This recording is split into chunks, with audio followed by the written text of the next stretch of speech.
नमस्कार, जोहार। आप देख रहे हैं झारखंड स्वतंत्र खबर। हमारे साथ सोशल मीडिया लेखक गलेक्सन डुंगडुंग हैं। आज हम लोग बात करेंगे कुछ झारखंड के मुद्दों पर। जैसे बता दें कि झारखंड में आदिवासी लोग ज़मीन की लड़ाई लड़ते हैं, पारसनाथ के पहाड़ की लड़ाई लड़ते हैं, सिरमटोली डैम के मामला को लेकर के आंदोलन किए। लेकिन जनजातीय सुरक्षा मंच के लोग कहते हैं कि सिर्फ एकमात्र लड़ाई डिलिस्टिंग का है और कोई मुद्दा नहीं है। तो हम जानेंगे गलेक्सन दास से कि इस तरह से क्यों उनका बयान आता है। जोहार जोहार जोहार जोहार। जनजातीय सुरक्षा मंच का कहना एक ही मुद्दा है, डिलिस्टिंग, और झारखंड में आदिवासी लोग अलग अलग मुद्दों पर लड़ाई लड़ते रहते हैं। इस पर आप क्या कहेंगे? देखिए, ये जो जनजातीय सुरक्षा मंच है वह आरएसएस का एक सोशल विंग है और आरएसएस विगत 75 वर्षों से आदिवासियों की पहचान, अस्मिता और अस्तित्व को नेस्तनाबूद करने के लिए राष्ट्रव्यापी अभियान चला रहा है। इसीलिए वो कह रहे हैं कि आदिवासियों का एकमात्र एजेंडा है, मुद्दा है वो डिलिस्टिंग। असल में वो यह कहना चाहते हैं कि आरएसएस का जो विंग है, सोशल विंग, जनजातीय सुरक्षा मंच, उसका एकमात्र एजेंडा डिलिस्टिंग है। क्योंकि डिलिस्टिंग होने से क्या होगा, जो आदिवासी ईसाई धर्म को मानते हैं वो उसमें से निकल जाएंगे, जो आदिवासी हिंदू धर्म को मानते हैं वो भी निकल जाएंगे, या और भी छोटे छोटे और धर्मों को मानते हैं वो आदिवासी निकल जाएंगे। तो अगर आंकड़ा आप देखेंगे तो पूरे देश में 89% आदिवासी हिंदू धर्म को मानता है, 5% आदिवासी ईसाई धर्म को मानता है। अब बाकी कितना रह गए?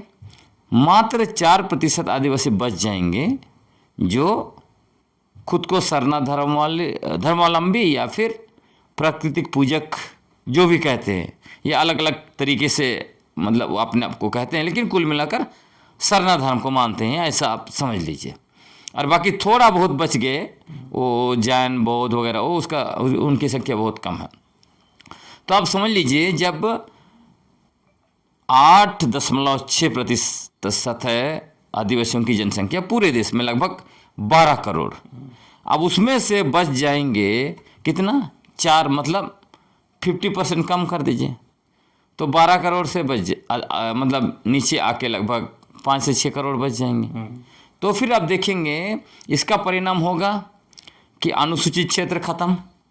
हालांकि अनुसूचित क्षेत्र का निर्धारण जो है जनसंख्या के आधार पर नहीं हुआ है, लेकिन ये लोग जनसंख्या को ही आधार बना रहा है। तो लोकसभा की सीटें कम हो जाएगी, विधानसभा की सीटें कम हो जाएंगी, और उसका परिणाम होगा जो भूमि सुरक्षा कानून जैसे CNTSPT है, पेशा कानून है ना, वन अधिकार कानून है, इस तरह के जितने भी आदिवासियों के कानून है या आदिवासियों की सुरक्षा कवच कह सकते हैं, ये असंवैधानिक प्रावधान है, चाहे 5वीं अनुसूची हो या और भी प्रावधान है। इन सारे चीज़ों को जो है कि धीरे धीरे ख़त्म किया जाएगा और आदिवासियों की बची खुची ज़मीन, इलाका और प्राकृतिक संसाधनों को कब्जा कर लिया जाएगा, समाप्त हो गए। और इसीलिए देखेंगे ये जो जनजातीय सुरक्षा मंच है और आरएसएस है, पहले इन्होंने क्या किया, आदिवासी शब्द को ख़त्म करते हुए वनवासी शब्द डाला हम लोगों के दिमाग में, ताकि आप आदिवासी कहने से क्या होता है, आदिवासी मतलब भारत देश के प्रथम निवासी और मालिक, जो सुप्रीम कोर्ट ने भी कहा 5 जनवरी 2011 को कैलाश बनाम आन एवं महाराष्ट्र सरकार के मुद्दे पर। दूसरा, DNA रिपोर्ट भी आया, 3 DNA रिपोर्ट आए, उसमें भी साबित हुआ कि भारत में सबसे पहले आदिवासी ही रह रहे थे। तो इसीलिए आरएसएस का काम चल रहा है कि कैसे भी करके आदिवासियों को वनवासी घोषित करो। दूसरा, आदिवासियों की अलग धार्मिक पहचान को भी ये लोग नहीं मानते हैं, उनको कहते हैं आदिवासी जो है कि हिंदू हैं। और यही लोग जो जनजाति सुरक्षा मंच के करता धरता आदिवासियों क्या कहते हैं, हम लोग सबसे बड़े हिंदू हैं, जबकि इनको जो है कि इनके साथ कितना छुआछूत का व्यवहार होता है ना। उसके बावजूद ये इस तरह की चीज़ें कहते हैं, क्योंकि उनका ब्रेन वॉश कर दिया गया है ना। तो आदिवासियों की धार्मिक पहचान और धार्मिक आज़ादी और धार्मिक भावना, इन सारे चीज़ों को आरएसएस कुचल दे रहा है। हाँ, तो कुल मिलाकर हम आदिवासियों की आदिवासी पहचान, धार्मिक अस्तित्व, ये धार्मिक भावना है ना, और जल, जंगल, जमीन, सारे चीज़ों को जब ख़त्म कर देंगे तो आदिवासी ऐसे मिट जाएगा। तो इसीलिए ये कह रहे हैं कि इनका एजेंडा एकमात्र है डिलिस्टिंग, आदिवासियों को निकालो वहाँ से, एक छोटा सा तबका बच जाएगा, तब उनके पास लड़ने के लिए कुछ नहीं बचेगा। तो ये बहुत बड़ा खेल है। लेकिन दादा एक और बयान सोमा उरांव का था कि वे जो रूढ़िवादी व्यवस्था वाले आदिवासी है, ईसाई धर्म वाले आदिवासी नहीं है, ये क्यों? अब उनको पूछना चाहिए। सोमा उरांव जी या खुद को इतने बड़े विद्वान बोलते हैं, तो रूढ़ी प्रथा परंपरा संविधान का अनुच्छेद 13(3) का है ना, उसमें है। अब रूढ़ी प्रथा परंपरा के तहत क्या है, हमारे पूर्वजों की पारंपरिक स्वशासन व्यवस्था, जिसको बचाने के लिए विगत 260 वर्षों से संघर्ष चला, और इसी के बदौलत जो है अंग्रेजों को चुनौती दिया हमारे पूर्वजों ने। अभी भी कई इलाकों में जब पूंजीपति आते हैं, जैसे पोटका में हम लोगों ने जिंदल को चुनौती दिया, रोलाडी ग्राम सभा, पारंपरिक ग्राम सभा, जबरदस्ती जब लोग जमीन लूट रहे थे तो सर्वेयर को पकड़ पकड़ के जूता चप्पल से पहनाया। इसकी किसकी बदौलत हुआ? यह रूढ़ी प्रथा पारंपरिक ग्राम सभा। आप ये जो सोमा उरांव जो हैं, अगर रूढ़ी प्रथा परंपरा की बात करते हैं तो ये फिर चुनाव क्यों लड़ते हैं? मुखिया व्यवस्था तो हमारे रूढ़ी प्रथा परंपरा में नहीं है, तो ये मुखिया बनेंगे और बकवास करेंगे। उसी तरह जितने भी हैं बीजेपी में जो आदिवासी है या दूसरे पार्टियों में भी हैं जो रूढ़ी प्रथा परंपरा की बात करते, कहते हैं जो रूढ़ी प्रथा परंपरा में जो है वही आदिवासी है, तो सबसे पहले तो इन लोगों को अपना त्याग दे देना चाहिए। मुखिया हैं, एमएलए हैं, एमपी हैं, मंत्री हैं, पहले त्याग पत्र दीजिए, नंबर 1। और नंबर 2, चुनावी व्यवस्था से निकलिए आप लोग, है ना। तो आप हमारे आदिवासियों के व्यवस्था के खिलाफ जाएंगे। हमारे पूर्वजों की व्यवस्था रूढ़ी प्रथा परंपरा में ये दिखा देना कहाँ पे चुनाव होता था, है ना, कहाँ पे मुखिया व्यवस्था थी, है ना। एक बात तो वो है। दूसरी बात यह है कि यही लोग जो हैं, इनके बच्चों का नाम आप खोजिए या इनका भी आप जो सर्टिफिकेट निकालिए ना, उसमें ये लोग क्या लिखेंगे? लिखते हैं कुमार, फलाना कुमारी, फलाना देवी, क्या या कुमार कुमारी देवी लिखना हमारा रूढ़ी प्रथा परंपरा है? तीसरी बात, हमेशा मैं सुनता हूँ सोमा मुंडा जी कहते हैं कि ये जन्म से मृत्यु तक हम लोग जो रूढ़ी का पालन करते हैं। तो जब जन्म से मृत्यु तक आप रूढ़ी का पालन करते हैं तो ये बताइए कि कौन सा रूढ़ी व्यवस्था में हमारे पूर्वजों ने शव को जलाया है? कौन सा रूढ़ी व्यवस्था में शव को जलाने जब जाते हैं उस समय में राम नाम सत्य है बोलते हैं, है ना। ऐसा तो कहीं भी रूढ़ी परंपरा प्रथा में नहीं है। जब आप इनका खोजने लगेंगे तो आपको पता चलेगा कि इनका भी जो पैरामीटर है 50% डाउन हो जाएगा, है ना। ये सिर्फ दूसरों को बरगलाने के लिए ये सब चीज़ें जो है कि ये लोग कहते रहते हैं, वरना जो रूढ़ी प्रथा परंपरा की अगर आप बात करें, जिस तरह से आदिवासी समाज था, मतलब आदिवासी समुदाय, हम लोग समाज नहीं, आदिवासी समुदाय जो थे, हमारे पूर्वजों ने जो रूढ़ी प्रथा परंपरा जो व्यवस्था बनाया, वो व्यवस्था आज के समय में अगर खोजेंगे 100%, तो अंडमान निकोबार में जो 4 आदिवासी समुदाय रहते हैं, उसके अलावा किन्हीं के पास 100% नहीं है। हर समुदाय किसी न किसी रूप में या तो ईसाईयत से इन्फ्लुएंस हुआ है, या हिंदुइज्म से इन्फ्लुएंस हुआ है, या जो है कि दूसरे धर्म जो इस्लाम से या किसी और धर्म से इन्फ्लुएंस हुआ है। फिर पूंजीवाद, शहरीकरण, बाजारवाद, सभी से तो इन्फ्लुएंस है। आप सोमा उरांव जी को पूछिए ना कि कौन सा रूढ़ी प्रथा परंपरा में ये जो मोबाइल आप उपयोग कर रहे हैं, बड़ा बड़ा गाड़ी उपयोग कर रहे हैं, रूढ़ी प्रथा परंपरा की आप बात करते हैं ना, तो सिर्फ वो सरना पूजा नहीं होता है। रूढ़ी प्रथा परंपरा में आपका पारंपरिक स्वशासन व्यवस्था, सबसे पहले जब पारंपरिक स्वशासन व्यवस्था को आप मानते ही नहीं हैं, आप जो है कि आधुनिक जो है वो तथाकथित लोकतंत्र में आप जीते हैं, गैर आदिवासियों की व्यवस्था में आप जीते हैं, और यही लोग ये जो पंचायत व्यवस्था जिसके तहत मुखिया बने हुए हैं, ये तो गांधी जी का व्यवस्था है।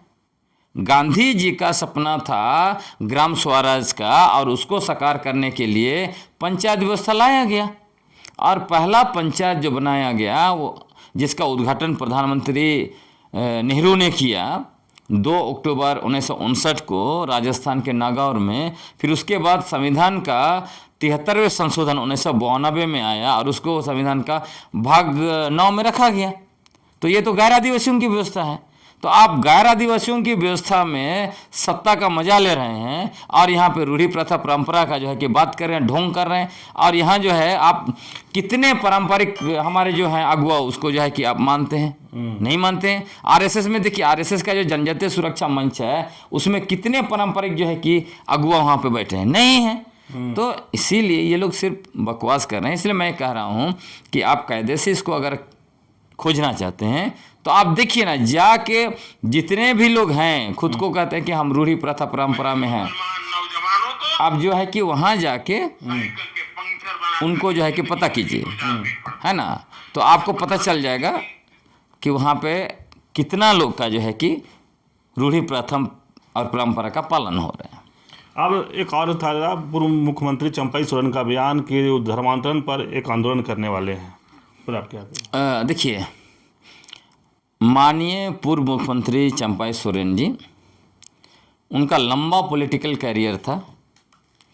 इतिहास खोज के देख लीजिए, कभी उन्होंने रूढ़ी प्रथा परंपरा या धर्मांतरण की बात कही है? कभी मुद्दा नहीं उठाया। तो जब उनका पूरा पॉलिटिकल कैरियर जब पीक पर था तो ये कहाँ था भाई, ये मुद्दा कहाँ था? ये अचानक से दिल्ली चले जाते हैं, चश्मा उनका बदल जाता है, उसके बाद जो है कि दिखाई पड़ता है इनको अलग चीज़। तो वही है कि दिल्ली जाके आरएसएस का चश्मा पहन लिए हैं। इनको लग रहा था कि मुख्यमंत्री बन जाएंगे, अब जो है कि बीजेपी को मुंह की खानी पड़ी पिछले चुनाव में। अब इनको लग रहा है कि यही एकमात्र एजेंडा बच गया है, इसके द्वारा शायद 29 में कहीं थोड़ा बहुत आगे पीछे हो जाए, तो इसलिए लगे हुए हैं। और सबसे दुर्भाग्य की बात है, इतने सीनियर लीडर हैं जिनको खुद ही संवैधानिक प्रावधानों के बारे में कोई जानकारी नहीं है। सुप्रीम कोर्ट, हाई कोर्ट के जो फैसले हैं उसके बारे में इनको जानकारी नहीं है। अब ये रेफरेंस किसका दे रहे हैं? ये रेफरेंस दे रहे हैं जो आंध्र प्रदेश हाई कोर्ट का फैसला आया। वो फैसला भी किस पर आया? वो फैसला आया 1950 में संविधान आदेश जो जारी किया गया हो उसके आधार पर आया। उस संविधान आदेश में क्या जारी किया है? उसमें यही कहा गया है, चूंकि अनुसूचित जाति मतलब दलित लोग वर्ण और जाति व्यवस्था जो सनातन हिंदू धर्म का बेस है उसके अंतर्गत आते हैं। इसीलिए वो संविधान का आदेश में ही लिखा हुआ है कि यदि ये धर्म बदलेंगे, हिंदू धर्म को छोड़ेंगे, तो इनका आरक्षण खत्म हो जाएगा। आदिवासी चूंकि वो जाति व्यवस्था, वर्ण व्यवस्था में नहीं आते हैं। हम लोग की अपनी अलग सामुदायिक व्यवस्था है, हम लोग एक नस्लीय समुदाय, हम लोग धार्मिक समुदाय नहीं है। इसीलिए 1950 में इस तरह का कोई संविधान आदेश नहीं आया। अगर हम लोग भी, आदिवासी लोग भी वर्ण और जाति व्यवस्था का हिस्सा होते तो 1950 में जो संविधान आदेश आया ना, उसमें हम लोग पर भी रोक लग जाता। उसके बाद भी देखिए 2004 में सुप्रीम कोर्ट का फैसला आया केरल के मामले में। सुप्रीम कोर्ट ने क्या कहा? उससे पहले हाई कोर्ट का भी, जैसे देखिएगा कार्तिक बाबा ने जो चुनौती दिया था पटना हाई कोर्ट में, उसमें भी क्या फैसला आया? यही फैसला आया कि भाई आदिवासी लोग अपना धर्म बदलने के बाद भी अपनी भाषा, संस्कृति, रूढ़ी प्रथा नहीं खोते हैं। उसी तरह सुप्रीम कोर्ट ने भी 2004 का फैसला में किया। 2004 का में सुप्रीम कोर्ट ने इतना ही ना कहा, अगर कोई केस में ऐसा इंडिविजुअल व्यक्तिगत केस में कि धर्म बदलने के बाद वो व्यक्ति बिल्कुल भी अपना जो है कि समुदाय से किसी तरह का सरोकार नहीं रखता है, तब जो है कि उसके बारे में सोचा जा सकता है। और वो भी कौन? स्थानीय कोर्ट देखिएगा। तो स्थानीय कोर्ट में तो कोई इस तरह का एक भी केस नहीं आया और ये लोग खाली राजनीति के लिए हल्ला करते रहते हैं। आप देखिए, ये भी सवाल है, जो लोग कहते हैं कि हम रूढ़ी प्रथा में, जैसे पंचायत विभाग में जो निदेशक महोदय थी, उन्होंने शुरू किया पेशा में भी रूढ़ी प्रथा। बोला कि जो रूढ़ी प्रथा मतलब सरना पूजा करते हैं वही पेशा के तहत उन्हीं का अधिकार है। और उस ग्रुप में भी जो लोग रूढ़ी प्रथा और परंपरा के नाम पर पेशा में भी सरनाई से कर रहे थे, उनको मैंने कहा पेशा कानून का सेक्शन 4C देख लीजिए, उसमें क्या है? उसमें कहता है ग्राम सभा का जो सदस्य वही होगा जो वहाँ का वोटर्स होगा, है ना वो। और सबसे बड़ी बात है, आप हंसेंगे, ये जो लोग रूढ़ी प्रथा परंपरा के नाम पर सरना ईसाई करके हवाबाजी कर रहा है, उसमें से देखिएगा अधिकांश लोग को अपनी भाषा तक नहीं आती है। तो आपको अपनी भाषा भी नहीं आती है, आप जो है कि गांधी जी का पंचायत व्यवस्था को हमारे पुरखों की पारंपरिक स्वशासन व्यवस्था पर थोपने पर तुले हुए हैं। यही लोग ये प्यारे का समर्थक है। और आप जो है अपने बच्चों का कुमार कुमारी लिखेंगे, आप लोग, एक मैंने लिस्ट भी देखा पंचायत विभाग का, जो हमारी परंपरा हमारा विरासत का जो अभियान जो चल रहा है, उसमें देखिए एक महिला है गुमला की, वो अपना नाम के साथ पब्लिक में खड़िया बताती है, फलाना खड़िया, लेकिन वहाँ दस्तावेज में लिखा हुआ है फलाना देवी। तो ये लोग नाम के, अपने नाम के साथ अपना किल्ली का भी गोत्र नहीं लिखेंगे। किल्ली का नाम लिखने में इनको शर्म महसूस होती है। हाँ, ये भाषा बोलने में शर्म महसूस होती है, भाषा नहीं जानते हैं, है ना। उसके बाद जब शव जलाने जाएंगे तो बोलेंगे राम नाम सत्य है। शव को जलाएंगे, हमारे पुरखे कभी नहीं जलाए, और बोलेंगे कि हमें रूढ़ी प्रथा में है। ये लोग गिरजा जाता है इसलिए ये लोग जो है कि रूढ़ी प्रथा से निकल गया है। तो ऐसे भी की थोड़ी चलेगी। क्या ईसाई धर्म मानने वाले लोग रूढ़ी व्यवस्था मानते हैं कि नहीं? बिल्कुल आपको रूढ़ी प्रथा मिलेगा। जैसे मैंने कहा इधर भी पैरामीटर 50% डाउन हो जाएगा, तो उसी तरह इधर भी 50% डाउन है। जैसे मान लीजिए उदाहरण के लिए शादी, जब जो आदिवासी लोग ईसाई धर्म को मानते हैं, शादी मान लीजिए चर्च में हो गया, है ना, लेकिन उससे पहले जो परंपराएं चलती हैं वो किन की है? शुरू में कुटुम्ब होता है। कुटुम्ब जो है जाता है लड़का के लिए लड़की खोजने। हाँ, वहाँ पे जो है कि चर्चाएं होती है कि आप क्या करने आए हैं, कहाँ से आए, हम लोग को नहीं हम लोग आपको नहीं जानते। वहाँ पे कहानी वगैरह कहा जाता है ना। उसके बाद छोटा मेहमानी, घर देखी, बड़गा मेहमानी, डाली कटारी, हाँ, ये सारा चीज़ जो होता है, क्या ये ईसाइयों की परंपरा है? पूछिए ना सोमा मुंडा से। और ये जो रूढ़ी प्रथा के नाम, परंपरा के नाम पे जो हो हल्ला मचाते हैं, ढोल पिटते हैं, पूछिए इनको, ये परंपरा ईसाइयों की, ईसाई धर्म का है? कहाँ कौन सा ईसाई धर्म में डाली कटारी होता है? कहाँ बड़का मेहमानी, छोटा मेहमानी होता है? हाँ, कहाँ घर देखी होता है? इसी तरह की जो है आप खोजेंगे तो भरा पड़ा है जो रूढ़ी परंपरा है, जो हमारे पूर्वजों ने बनाया, वो अभी भी जो है कि सब कुछ वहाँ विराजमान है। तो वही बस अंतर यह है कि चूंकि वो गिरजा जा रहे हैं तो इसमें आप पैरामीटर 50% डाउन करिए, उधर भी 50% डाउन ही है ना। तो इसीलिए मैं कहा कि कुल मिलाकर यही है कि यदि रूढ़ी प्रथा परंपरा की आप बात करेंगे तो 100% पैरामीटर जो मिलेगा वो सिर्फ और सिर्फ अंडमान निकोबार के ही आदिवासी 4 समुदाय हैं, वही दावा कर सकते हैं। वो अगर इनको पूछने लगेंगे ना, जो यहाँ पे रूढ़ी प्रथा परंपरा के नाम पर सरना ईसाई कर रहे हैं, इनको वो पूछेंगे अंडमान के आदिवासी कि भाई जब रूढ़ी प्रथा परंपरा की आप बात करते हो तो आप पंचायत व्यवस्था के तहत कैसे चुनाव लड़ रहे हो? कैसे आप MP MLA और मंत्री बन रहे हैं? ये तो हमारी व्यवस्था नहीं है। कैसे आप बड़ी बड़ी गाड़ियों में घूम रहे हैं? ये हमारी व्यवस्था नहीं है। कैसे आप मोबाइल, इंटरनेट और ये सब उपयोग कर रहे हैं? ये हमारी व्यवस्था नहीं। कैसे बड़ा बड़ा बिल्डिंग बना रहे हैं और वहाँ पे AC, पंखा और ये सब कूलर का मजा ले रहे हैं और रूढ़ी प्रथा का भी बात कर रहे हैं, है ना। दादा, हमेशा सरना ईसाई का मामला क्यों आता है? देखिए, सरना ईसाई का मसला जो है ना कहीं सत्ता से जुड़ा हुआ है, कहीं ना कहीं लोगों के व्यक्तिगत आर्थिक और राजनीतिक हितों से जुड़ा हुआ है।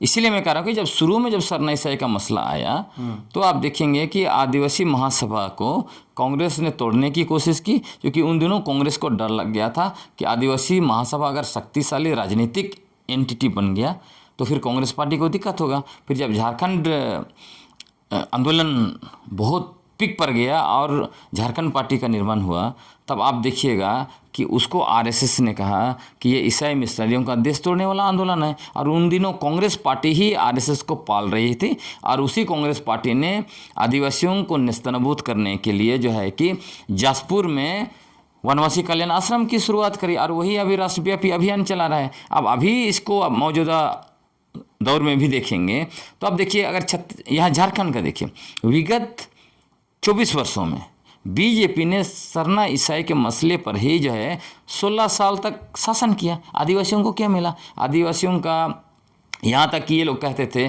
कि सरना आदिवासियों का हम हितैषी हैं, लेकिन सरना आदिवासियों का तो सरना स्थलों को भी लैंड बैंक में डाल दिया है ना।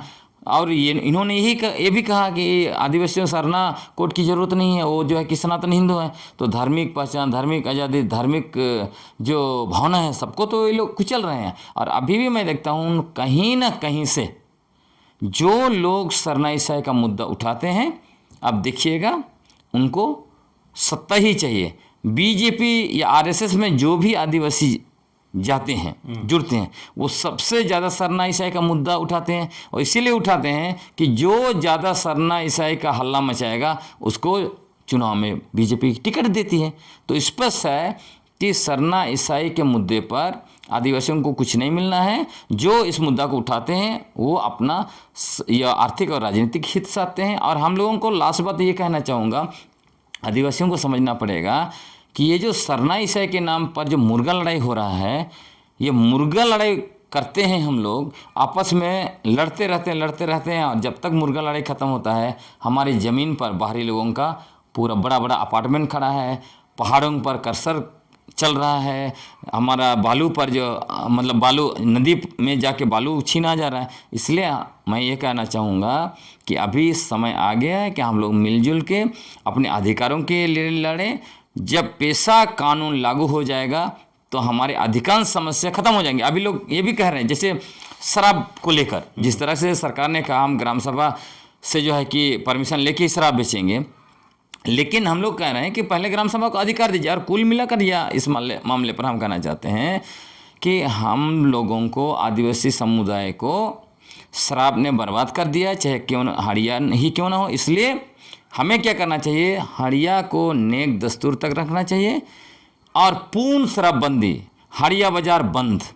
और ग्राम सभाओं को इतना सशक्त कर दीजिए, सरकार की हिम्मत नहीं होगी ऐसी नीति बनाने की, उनको हिम्मत नहीं होगी हमारे इलाके में शराब बेचने की। क्योंकि अल्टीमेटली जिस तरह से सरना ईसाई के नाम से मुर्गा लड़ाते हैं, उसी तरह हड़िया दारू पीने वाला को भी वही काम करें, हड़िया दारू पिलाएंगे फिर मुर्गा लड़ाएंगे।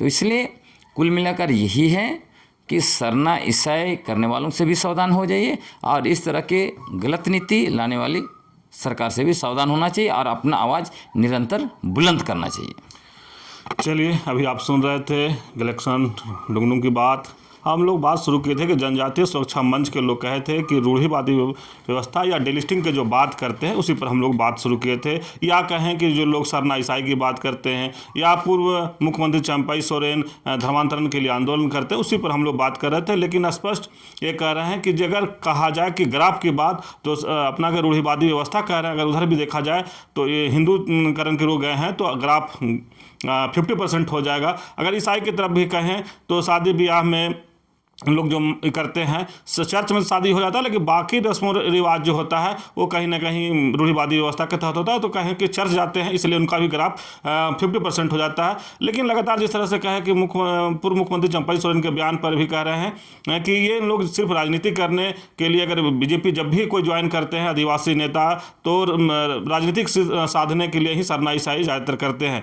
लेकिन वहीं पर सोमा उरांव के बयान पर ये कह रहे थे कि जिस तरह से वो लगातार बोलते आदिवासी हिंदू हैं, रूढ़िवादी व्यवस्था मानने वाले लोग ही आदिवासी हैं, तो कहे कि जिस तरह से मलाई खाने की बात है तो मुखिया चुनाव वो लड़ेंगे, बड़े बड़े गाड़ियां में वो चढ़ेंगे, बड़े बड़े अपार्टमेंट में या एसी में लगे हुआ घर में वो रहेंगे, और जब बात करेंगे लोग बरगलाने का काम करेंगे कि हम लोग रूढ़िवादी व्यवस्था में हैं, जन्म से मृत्यु तक रूढ़िवादी व्यवस्था मानते हैं। लेकिन जिस तरह से लगातार सोमा उरांव के बयान पर ये कहे कि सिर्फ आदिवासियों को बरगलाने के काम करते हैं, तो जिस तरह से कहे कि सरना ईसाई लड़ाने पर भी अपनी बात को रखे, उस पर भी कहे कि जो भी लोग बीजेपी जाते हैं वो कहीं ना कहीं सरना ईसाई करके ही अपना राजनीतिक को करियर को करना चाहते हैं, जाते हैं। जितना ज़्यादा बोलेंगे शायद बीजेपी या जो कोई पार्टी हो टिकट उनको देगा। तो इस तरह खबर को देखने के लिए आप झारखंड स्वतंत्र खबर जुड़े रहिए। जोहार, नमस्कार।